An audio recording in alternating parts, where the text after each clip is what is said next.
الرحمن الرحيم مالك يوم الدين إياك نعبد وإياك نستعين اهدنا الصراط المستقيم صراط الذين أنعمت عليهم غير المغضوب عليهم ولا الضالين آمين اللهم صل على محمد وعلى آل محمد كما صليت على إبراهيم وعلى آل إبراهيم إنك حميد مجيد اللهم بارك على محمد وعلى آل محمد كما باركت على إبراهيم وعلى آل إبراهيم إنك حميد مجيد.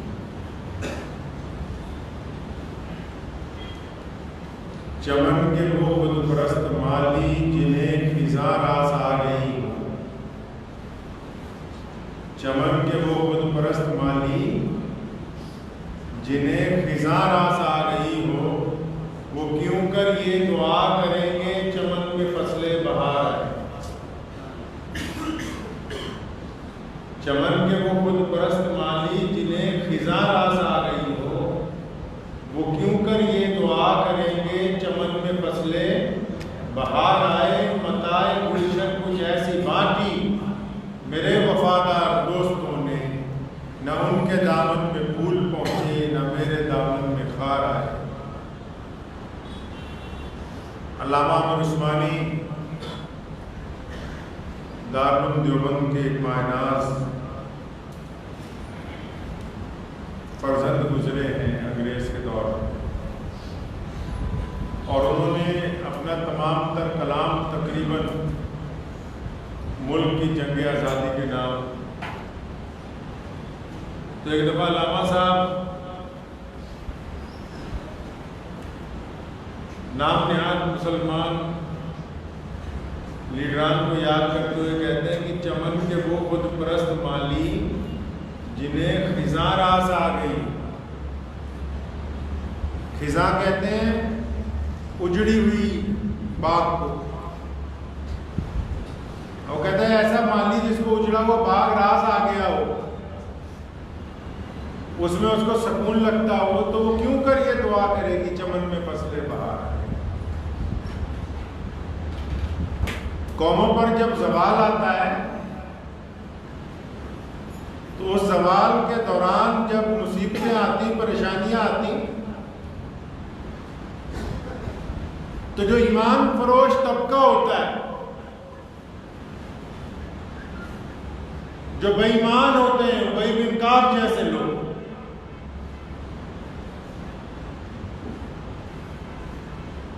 وہ یہ سوچتے ہیں کہ ہاں کہ اللہ کے رسول صلی اللہ علیہ وسلم میدان بدر میں جا رہے ہیں اب شاید نعوذ باللہ واپس نہیں آئیں گے کیوں نہ یہودیوں سے ساٹھ گاٹھ کر لی جائے.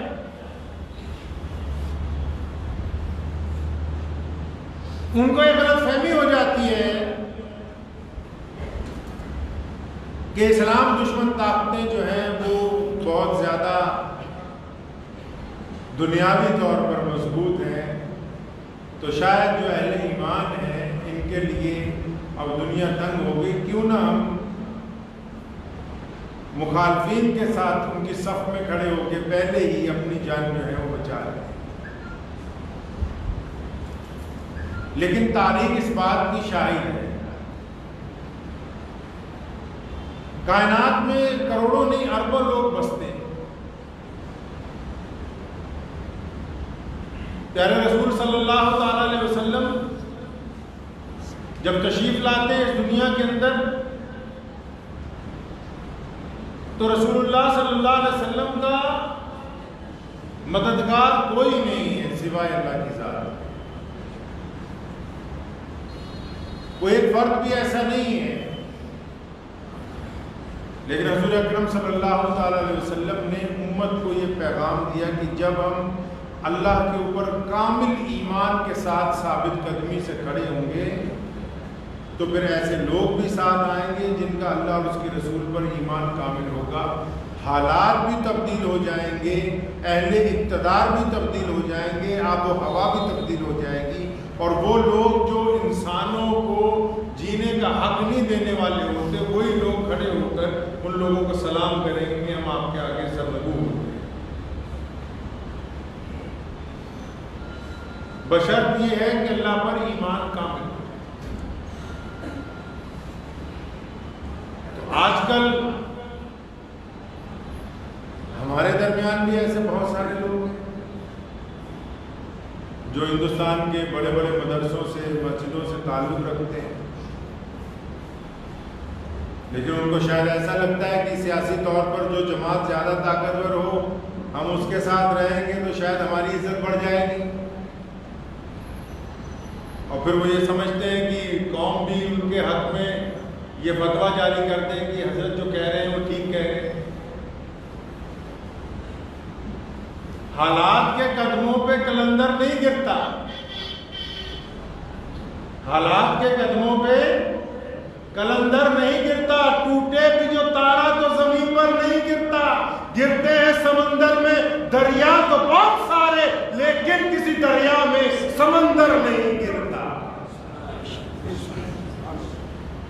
حالات آتے رہتے ہیں جاتے رہتے ہیں، جو لوگ ثابت قدم رہیں گے وہ اللہ اور اس کے رسول صلی اللہ علیہ وسلم کے سامنے جب قیامت والے دن پیش کیا جائے گا تو وہ لوگ وہاں سرخرو ہوں گے جن کے لیے یہ اعلان ہوگا کہ الہ العالمین کے دربار میں کہ یہ وہ لوگ ہیں جنہوں نے بدترین حالات میں بھی کلمہ لا الہ الا اللہ محمد الرسول اللہ صلی اللہ علیہ وسلم کا پرچم نہیں چھوڑا، یہ وہ لوگ ہیں جنہوں نے کھانے پینے کی تنگی کو برداشت کیا ہے، حالات کی ستم ظریفی کو برداشت کیا ہے، اہل اقتدار کے ظالمانہ رویوں کو برداشت کیا ہے۔ ان سب برداشتوں کے باوجود جب ان کو کہا گیا کہ تم اللہ اور اس کے رسول کو چھوڑ کے ہمارے نظام کو تسلیم کرو، ایسے بدترین حالات میں انہوں نے محمد رسول اللہ کی سنت کو ادا کیا اور کیا کہا؟ اشہد ان لا الہ الا اللہ وحدہ لا شریک لہ واشہد ان محمدًا عبدہ ورسولہ۔ یہ لوگ قیامت والے دن سرخرو ہوں۔ کہا نا شیر تو ایک دن جیتا ہے، گیدڑ ہزاروں سال جیتا ہے۔ تو میرا آپ سے بیان کا مقصد یہ ہے کہ حضور اکرم صلی اللہ تعالیٰ علیہ وسلم نے جو نظام کائنات کو دیا، اگر ہم اپنی تاریخ اٹھائیں، اور صرف ہمیں نہیں اٹھانی چاہیے، دنیا کی وہ طاقتور اقوام جن کو یہ خواب ہے کہ اسلام کو ہم نیست و نابود کرنا چاہتے ہیں، ان کو بھی ہماری تاریخ پتہ ہونی چاہیے کہ جب اسلام کی بنیاد رسول اللہ نے رکھی، ہمارے پاس دھن دولت نہیں تھا، جب اسلام کی بنیاد رکھی گئی لاہور لشکر نہیں تھے، جب اسلام کی بنیاد رکھی گئی بیت اللہ پر اقتدار ہمارے پاس نہیں تھا، جب اسلام کی بنیاد رکھی گئی ابو بکر عمر فاروق عثمان علی مرتضیٰ ابو عبیدہ بن جراح خالد بن ولید جیسے جرنیل محمد الرسول اللہ کے ساتھ نہیں تھے، جب اسلام کا اعلان اولین کیا گیا رسول اللہ نے پہلی پہاڑی پر کھڑے ہو کر جب کفار کو پکارا کہ ہم تمہاری دنیا کے تمام نظاموں کا انکار کرتے ہیں، اس وقت رسول اللہ کے پاس اللہ کے علاوہ جبرائیل بھی محمد الرسول اللہ کے پاس موجود نہیں تھے۔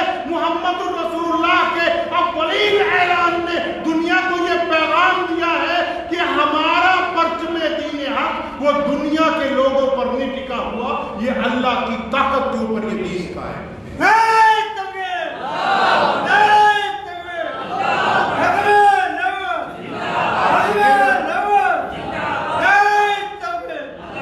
آپ دیکھیں کہ حضور اکرم صلی اللہ علیہ وسلم کے اعلان توحید کے بعد ابو جہل اٹھا ہے، ابو لہب نے کیا کچھ نہیں کیا، عتبہ نے کیا کچھ نہیں کیا، ولید نے کیا ظالمانہ رویے حضرات صحابہ کرام کے ساتھ اختیار کیے، کیسر و کسریٰ کے افواج نے کیا کچھ نہیں کیا، پرویز نے کیا کچھ نہیں کیا، اور پھر جب ہم آگے بڑھے دنیا کو چھوا چھوت سے چھٹکارا دلوانے کے لیے تو پوری دنیا کے اہل اقتدار نے ہر دور میں اسلام کے ساتھ کیا کچھ نہیں کیا۔ ملکہ برطانیہ نے 300 سال تک اہل عرب کو، اہل اسلام کو اور ہندوستان میں بر صغیر کے مسلمانوں کو نقصان پہنچانے کے لیے کیا کچھ نہیں کیا۔ پھر کیا ہوا؟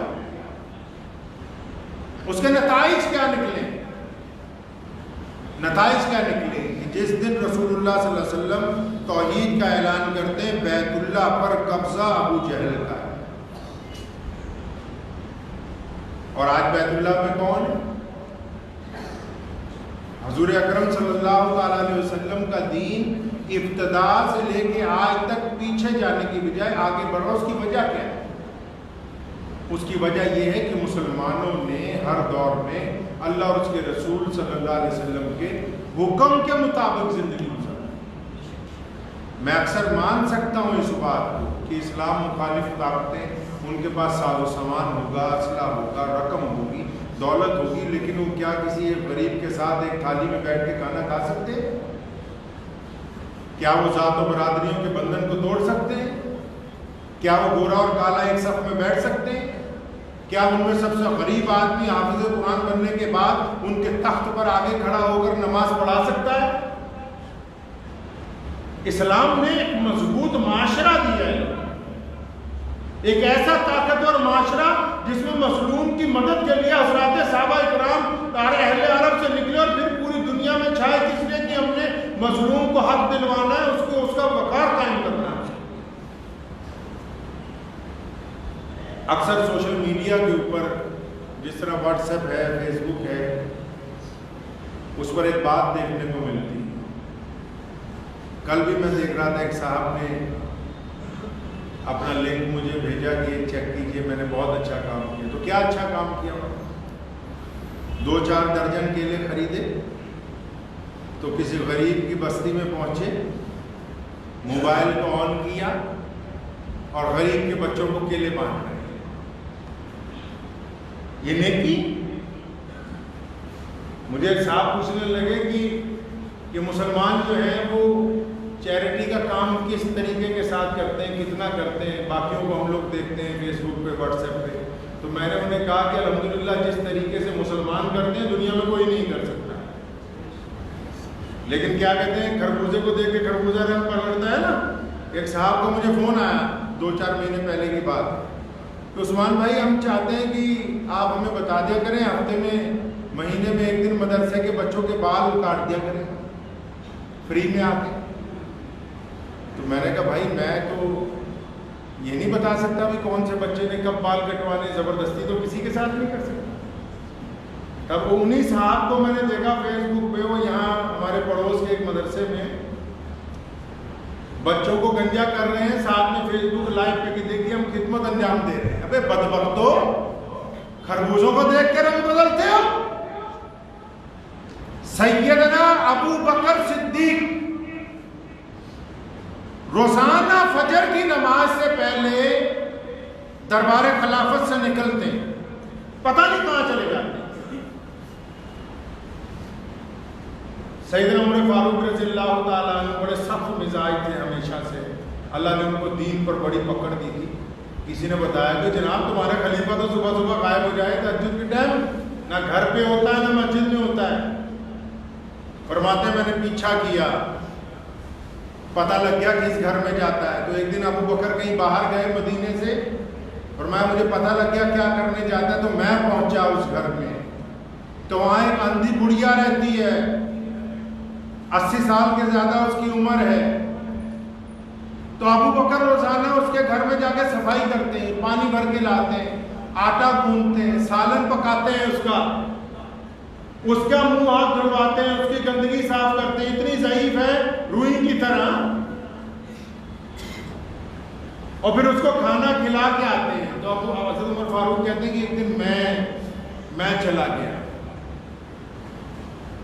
سارا کام نپٹا کے جب واپس آنے لگا تو اس بڑھیا نے کہا لگتا تم وہ نہیں ہو جو روز آتے ہو.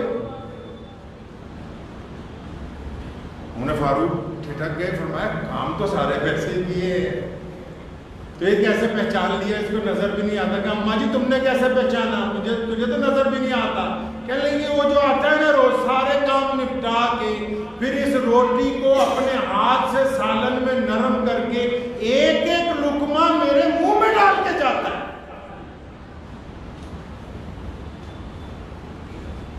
سیدنا عمر فاروق کہتے ہیں کہ میں نے خلافت کا رجسٹر اٹھایا, ہر ایک غریب کا وظیفہ لکھا ہوا ہے, صحابہ کے نام لکھے ہوئے آگے آگے بھی کون کیا کس کو دے کے آئے گا.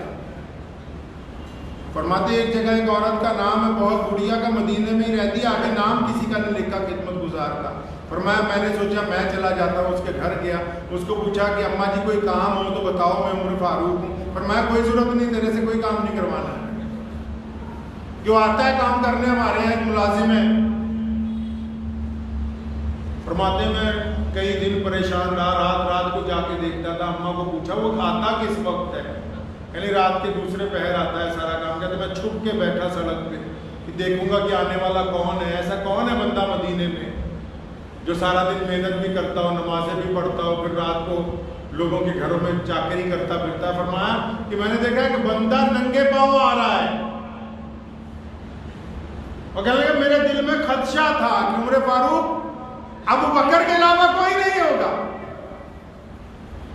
فرماتے کہ میں نکل کے آگے دیکھا تو واقعی ابو بکر تھے. میں نے کہا یا امیر المومنین جوتے نہیں پہنے؟ فرمایا اس لیے نہیں پہنتا ہوں اوروں کی نیند نہ خراب ہو رات کو. اور یہاں لوگ صرف بال کاٹنے کی وجہ سے, 4 کیلے کسی غریب کو دینے کی وجہ سے, کسی غریب کو ایک آٹے کی تھیلی دینے کی وجہ سے چاہتے ہیں, یہ بدبخت چاہتے ہیں کہ غریبوں کے جنازے پہ کھڑے ہو کر یہ اپنی عزتیں بلند کر لیں. ان سے زیادہ بدترین آدمی کوئی نہیں معاشرے کے اندر. سنو کان کھول کے جو بدماش ہیں, تم سے زیادہ گنڈا کوئی نہیں. غریبوں کا جنازہ نکالتے ہو.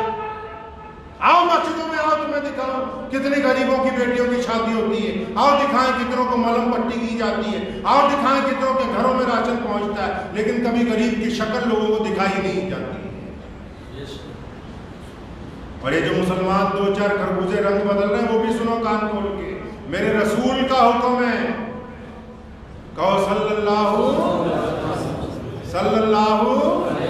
علیہ وسلم. میرے رسول کا حکم ہے کہ جب صدقہ دو ایک ہاتھ سے, دائیں سے دو تو بائیں کو پتہ نہ چلنا چاہیے.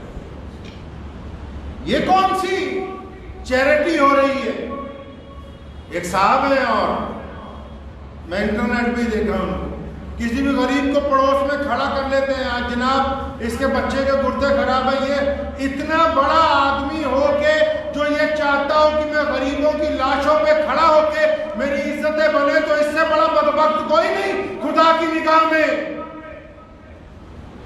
مدد کرنے والا وہ ہوتا ہے جو اپنی اوقات کے مطابق دوسرے کی مدد کر دے, جو چاہتا ہے کہ غریب کا جنازہ نکال کے میں اس کے جنازے پہ کھڑا ہو کے لوگ مجھ کو کہیں کہ یہ غریبوں کی مدد کروانے والا ہے, تو اس سے بڑا بے ایمان خدا کی نظر میں کوئی دوسرا نہیں ہو سکتا. آپ کہیں گے بے ایمان کہہ رہا ہے, اس لیے بے ایمان کہہ رہا ہوں جس غریب کا جنازہ انٹرنیٹ پر نکالتے ہو, کبھی اس کی آنکھوں میں دیکھا کہ اس کی آنکھوں میں کتنی شرم و حیا ہوتی ہے؟ وہ یہ سوچتا ہے کہ میرے گاؤں والے, میرے محلے والے سوچتے ہوں گے کہ دیکھو فلاں آدمی کھڑا ہوا بھیک مانگ رہا ہے انٹرنیٹ کے اوپر.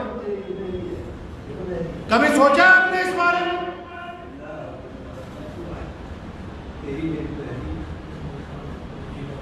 نہیں بیٹھ سکتے. کبھی اس بات کا اندازہ لگائیے کہ جس غریب کو آٹے کی تھیلی دیتے ہوئے کوئی سرمایہ دار یہ بولے کہ میں آپ کی تصویر کھینچوں گا, اس بیوہ کی شکل کو کبھی اندازہ لگائیے کہ اس کی جگہ اگر ہمارے گھر کی کوئی عورت کھڑی ہوئی ہو تو آپ اندازہ لگائیے, تو کیا آپ چاہیں گے کہ کسی غریب کو ہاتھ میں آٹے کی تھیلی پکڑا کے تصویر کھینچوا لی؟ یہ کیا تماشبینی نہیں شروع کی. ہم پوری دنیا میں ایسے نہیں پہنچے. جن کو شوق ہے مسلمانوں کے سینے میں گولی اتارنے کا, جن کو شوق ہے یہ کہنے کا کہ مسلمان بے ایمان ہے, وہ ہمارا کردار دیکھے پوری دنیا میں. پیارے رسول کہیے صلی اللہ علیہ وسلم عیدگاہ کے لیے تشریف لے جاتے ہیں. حضرت زید چھوٹے سے بچے, وہ رو رہے ہیں, اور کریم رسول نے پوچھا ہے بیٹا کیا بات ہے, کیوں روتے ہو؟ کہنے لگا یا رسول اللہ میرے ابا کا انتقال ہو گیا, وہ جب پچھلے سال زندہ تھے تو مجھے عیدگاہ لے کے جاتے. تو کریم رسول صلی اللہ علیہ وسلم واپس آتے ہیں, اس بچے کو لے کے گھر پہ. حضرت عائشہ صدیقہ رضی اللہ تعالی عنہ ہم سب کی ماں ہیں, حکم ہوتا ہے کہ اسے نہلاؤ دھلاؤ. سیدنا حسن حسین کے کپڑے منگوائے جاتے ہیں حضرت فاطمہ کے گھر سے, نئے کپڑے پہناتے ہیں, نئے کپڑے پہنا کے کچھ میٹھا میٹھا کھلا کے تو رسول اللہ اس بچے کو پوچھتے ہیں سیکھ لیجئے یتیم کی عزت کیسے کرنی ہے. وہ بھی اطمینان سے سنیے. جو انٹرنیٹ فیس بک پہ لوگوں کو کیلے بانٹتے ہو نا, جو کسی کو کچھ دیتے ہوئے ان کی تصویریں اتارتے ہو, اچھی طرح سنو اور پھر دیکھو رسول اللہ صلی اللہ علیہ وسلم اور رسول اللہ کے مسلمان کرتے کیا ہے دنیا میں. اسلام کا ماننا ہے روٹی تو کتے کو بھی دی جا سکتی ہے. لوگوں نے گھروں کے باہر کٹورے رکھے ہوئے ہیں, گھروں کے باہر کٹورے لگائے ہوئے ہیں, ان میں روز روٹی ڈالتے ہیں, دودھ ڈالتے ہیں. کیوں بھائی کتا روٹی کھا لے, جو محلے میں جو اسٹریٹ ڈاگس پھر رہے ہیں کچھ کھا لیں. روٹی تو میاں کتے کو بھی دی جا سکتی ہے. بات تو یہ ہے کہ روٹی سے پہلے انسان کو عزت دی جائے. اسلام نے ہر چیز کو پریکٹیکل پکڑا ہے, اس کی تھیوری کو پکڑا ہے. اسلام نے دینے والے کی عزت کی بات نہیں کی ہے, لینے والے کی عزت کی بات کی. رسول اللہ نے اس چھوٹے سے بچے کو پوچھا ہے اپنے گھر کے صحن میں کہ بیٹا یہ بتاؤ نا کہ تم عیدگاہ جب جاتے تھے اپنے ابا کے ساتھ, وہ آپ کو کیسے لے کے جاتے تھے؟ انگلی پکڑ کے لے کے جاتے تھے, گود میں اٹھا کے لے کے جاتے تھے, ساتھ میں چل کے جاتے تھے. بچہ کیسے جاتے تھے تم عیدگاہ؟ تو بچے نے کہا یا رسول اللہ میں تو اپنے ابا کے کندھوں پہ بیٹھ کے جاتا ہوں. آپ امام بخاری کی نگاہ سے دیکھیں, امام ترمذی کی نگاہ سے دیکھیں, سیدنا ابو ہریرہ رضی اللہ تعالیٰ عنہ کی نگاہوں سے دیکھیں. فرماتے ہیں کہ کریم رسول زمین پر بیٹھے, رسول اللہ زمین پر تشریف فرما ہوتے اور اس بچے کو اپنے کندھوں پر بٹھاتے ہیں, پھر کھڑے ہوتے ہیں. فرمایا اب خوش ہو تم, اب اپنے آپ کو یتیم نہ سمجھو کہ کیا میں تمہارا والد نہ بن جاؤں. حضور اکرم صلی اللہ علیہ وسلم نے مسلمانوں کو تربیت دی ہے کہ روٹی تو کتے کو بھی دی جا سکتی ہے, انسان کو عزت دینے کی بات کرو. جس کو تم عزت دو گے نا اس کو تم دسترخوان بھی دو گے, اس کو سالن بھی دو گے, روٹی بھی دو گے, عزت کے ساتھ ہاتھ باندھ کر کھڑے بھی ہوگے. اور جس کو صرف روٹی ہی دینا چاہتے ہو تم اس روٹی کے بدلے اپنی جھوٹی شان تلاشتے ہو جو اللہ اور اس کے رسول کو بالکل بھی پسند نہیں. کان کھول کے سنیں وہ مسلمان جن کو شوق ہے اس بات کا کہ ہم غریبوں کی لڑکیوں کی شادیاں کروائیں گے, ہم آٹا راشن دال بانٹیں گے. یہ رسول اللہ کا حکم نہیں. اسلام نے زکوٰۃ کا نظام اسی لیے دیا, اسلام نے مسجد تک پہنچنے والوں کی مدد کا نظام اسی لیے دیا. کس لیے دیا؟ تاکہ غریب کی عزت نفس کا جنازہ نہ نکلے. غریب جب آٹے کی تھیلی لے کے گھر کو پہنچے اسے یہ شرمندگی نہ ہو کہ لوگ یہ سمجھیں کہ اچھا فلاں جگہ سے تصویر کھنچوا کے آیا, فلاں فیس بک کے اوپر چل رہا ہے کہ 4 کیلے جو اس کو دے کے گئے. اور غریبوں کا جنازہ نکالنے والے سنو, اس کام سے اللہ راضی نہیں ہوتے, اللہ راضی نہیں ہوتے ان کاموں سے. حضرات صحابہ اکرام رضی اللہ تعالیٰ اجمعین کی تاریخ ہمیں یہ بتاتی ہے, آج بھی مسلمانوں کی تاریخ بتاتی ہے. آپ حرمین شریفین اگر چلے جائیں گے تو بڑے بڑے اربوں پتی لوگ آپ کو مٹھیوں میں یوں مٹھی بند کر کے پیچھے سے چلتے ہوئے غریبوں کی جیبوں میں پیسے ڈالتے ہوئے آج بھی مسلمان آپ کو ملیں گے. آج بھی لوگ ملیں گے جو منت کر کے آپ کو لے جائیں کہ آ جائیے ہمارے دسترخوان میں بیٹھ کے کھانا کھائیں. آج بھی ایسے مسلمانوں کے اندر لوگ موجود ہیں جو چپکے سے رات کو کسی کے گھر جاتے ہیں, ان کو سامان ان کے گھر کے دروازے پہ رکھ کے گھنٹی مار کے واپس آ جاتے ہیں. ہمیں اپنا کردار بلند کرنا ہے, ہمیں دوسروں کو دیکھا دیکھی اس معاشرے میں نہیں جانے کی کوشش کرنی ہے جس کو رسول اللہ نے منع کیا.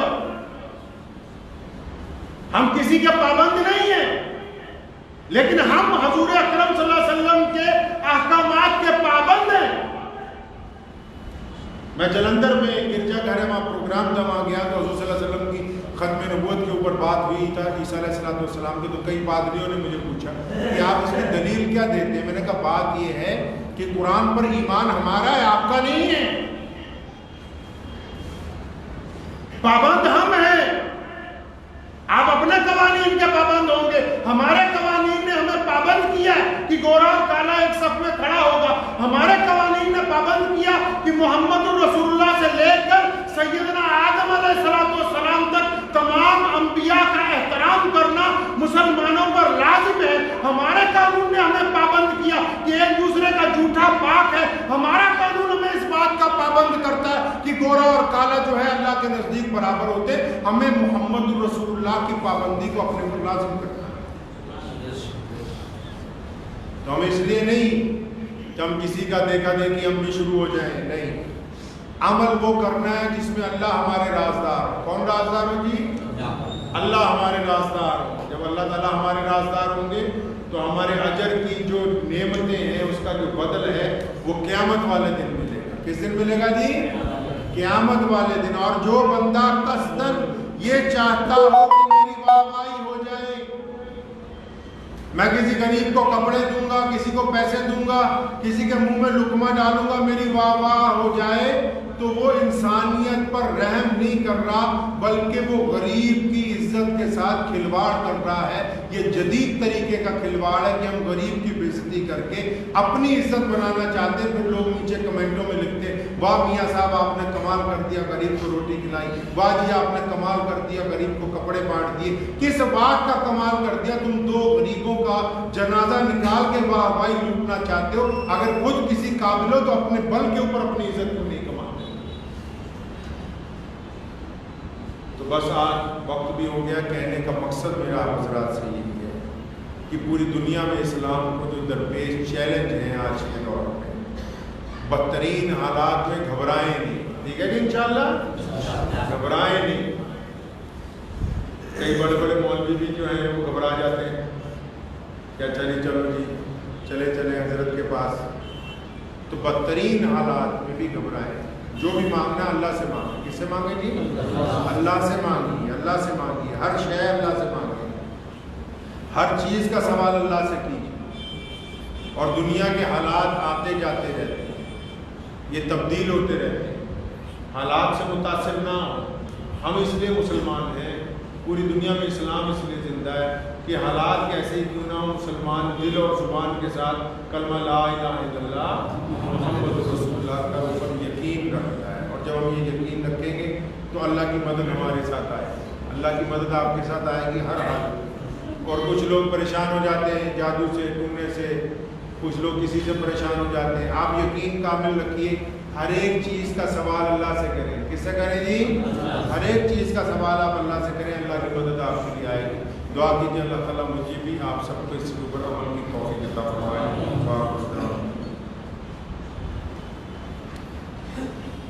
مفتی جمال الدین